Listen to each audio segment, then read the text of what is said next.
is Techstrong TV. I'm Bonnie Schneider with Techstrong TV.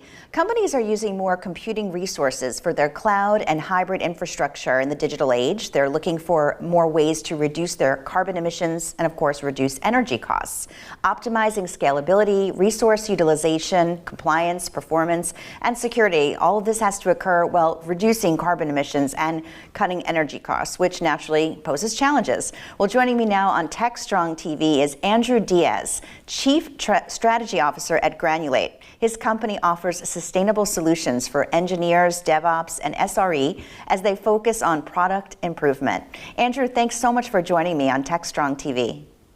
Thank you, Bonnie. Glad to be here. Well, I'd love to hear more about your background, beginning with your previous work at Intel and how you helped them move into the cloud and enterprise space. And then let's move into your new role. Well, I guess it's not that new, but your role in Granulate. And just also familiarize us with what Granulate is and how it works. Yeah, absolutely. So I've actually been with Intel, and I'm still with Intel as Granulate is an acquisition of Intel. But I've been with Intel for 15 years. I've had a lot of different functional roles from finance, supply chain, product management, sales strategy. And my last role with sort of Intel proper was driving the acquisition of Granulate, which is a Israeli-based startup with 150 people that specializes in a product that optimizes applications for its customers. So in terms of my work with Intel, the rise of the cloud service providers and this new infrastructure option has created challenges. And so instead of CIOs and looking at a server spec sheet in terms of what CPU is in there, what memory, et cetera, a lot of those details aren't available. And so as I worked with Intel in my last sales strategy role, the real issue or challenge was the reality that the cloud has started to abstract some of the underlying infrastructure. And so the decision was made, and what I ended up leading was the strategy to go ultimately higher up the tech stack. And that led us to Granulate. And so Granulate, as I mentioned, a SaaS-based solution providing better application performance that results in lower infrastructure requirements and in turn lower cost. And so my job here now as the Chief Strategy Officer of Granulate, Asaf and Tal, the co-founders of Granulate, brought me on board post-acquisition, which closed in May of last year. So in addition to helping with the integration, aligning with executives of Intel and Granulate and strategies of both companies, I also brought the Intel relationships. So bringing partners like Accenture and Deloitte, partners like the cloud service providers like Azure, AWS, to Granulate to help expose this new novel technology to the rest of the world. That is so interesting. I'd love to understand a little more about this novel technology. It seems like we're asking cloud computing to do more all the time, with AI and everything. So what is unique about Granulate? What is unique in their technology? Yeah, so Granulate actually is one of the only application performance optimization technologies, meaning that there's a lot of optimization companies out there today that focuses on the underlying infrastructure. Granulate, on the other hand, actually analyzes applications and understands their patterns, their flow, their use of infrastructure, and then optimizes the specific applications without any code changes from the developers or the customer.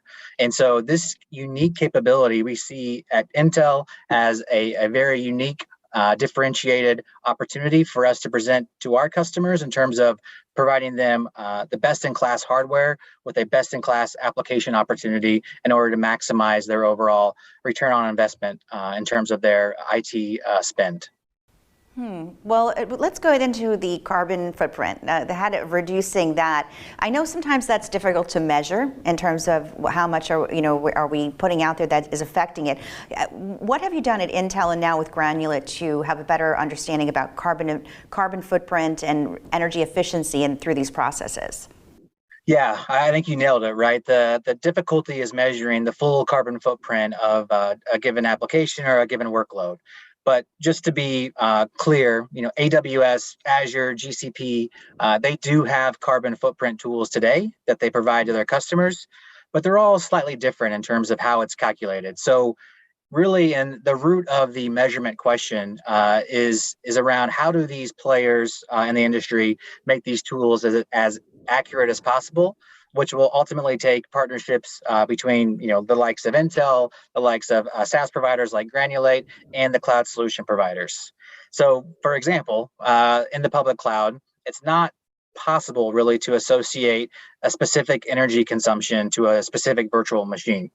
So in our experience, working with customers, they're really demanding this level of granularity down to the individual CPU core and being able to compare between different cloud providers.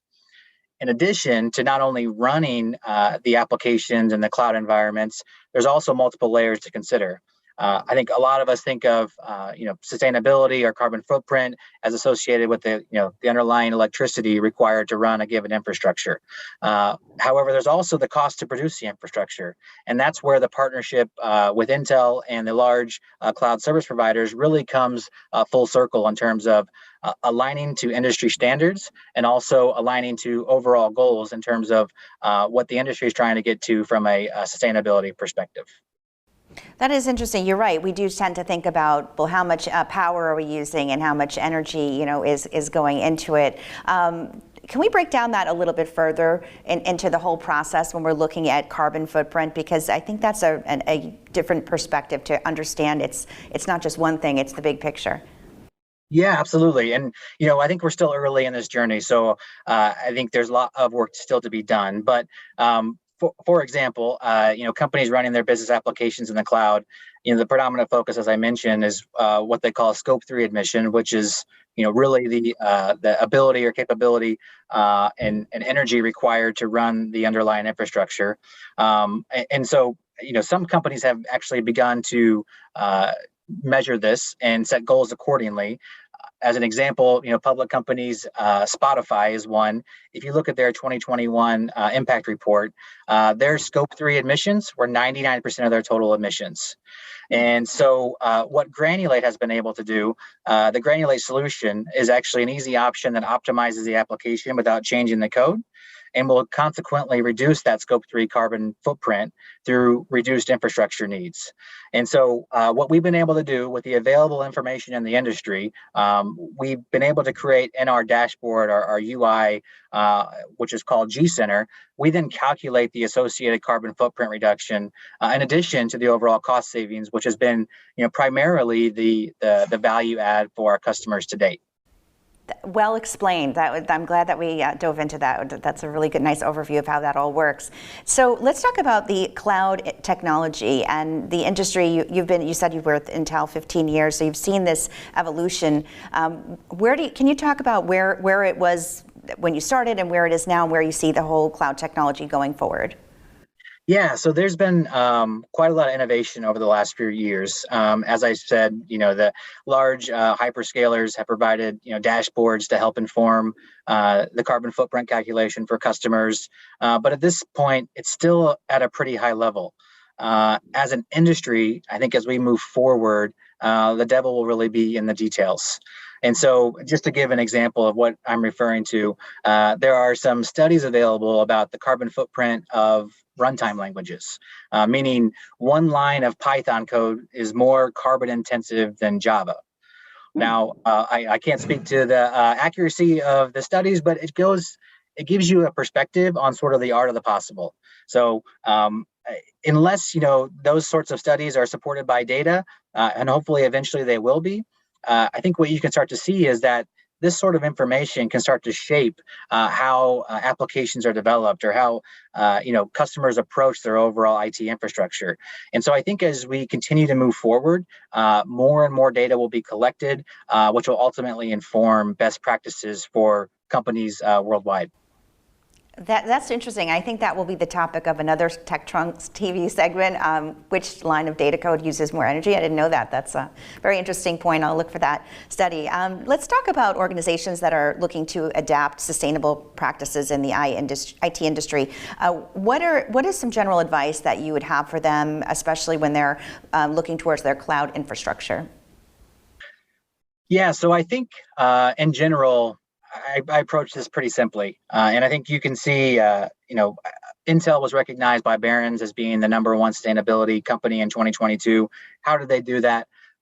It really was about embedding it in the company culture. So creating the right incentives and helping their employees understand the measurement of how they can evaluate their overall carbon footprint and the applications and the things that they do day in and day out.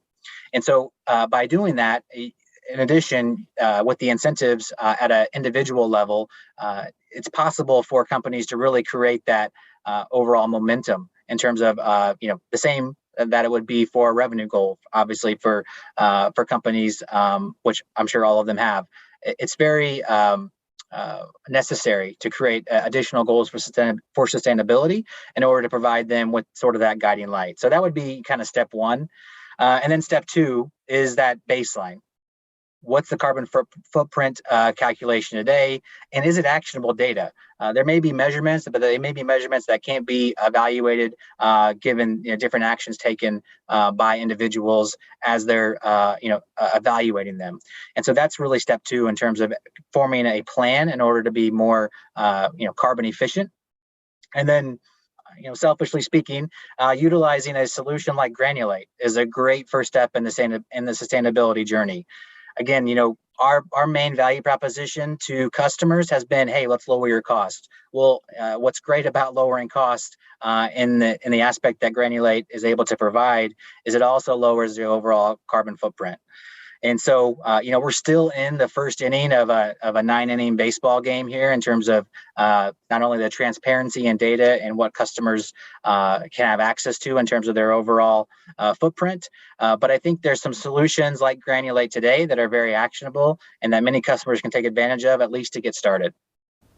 Andrew Diaz, Chief Strategy Officer of Granulate. Thank you so much for joining us. This was a very informative conversation, and we on Techstrong TV enjoyed it. Thank you so much for your time. All right. Thank you, Bonnie. All right. Stay with us. We're going to have a lot more after this.